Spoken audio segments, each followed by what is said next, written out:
राष्ट्रवादीचे नेते जयंत पाटील आणि काँग्रेसचे नेते विजय वडेट्टीवार यांनी या संदर्भात फोनवरून दिलेली प्रतिक्रिया ऐकूयात।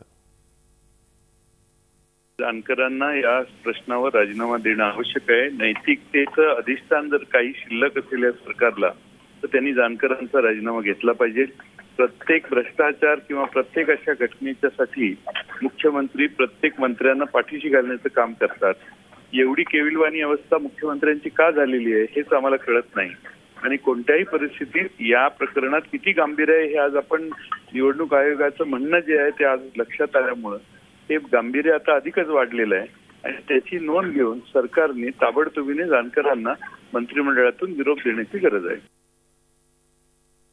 जर कारवाई होत नसेल तर उद्या आम्ही हाऊसमध्ये हे हाऊस चालूच देणार नाही कोणत्याही परिस्थितीत आणि मुख्यमंत्र्याला त्यांना काढावंच लागेल। हा निर्णय त्यांना घ्यावा लागेल आणि निवडणूक आयोग सांगून जर घेत नसतील तर हे सरकार खऱ्या अर्थानं नीतिमत्ता धरून असलेलं सरकार नाही तर या सरकारवर बेशरम असल्याचा ठपका लागेल। झी 24 तास रहा एक पाऊल पुढे।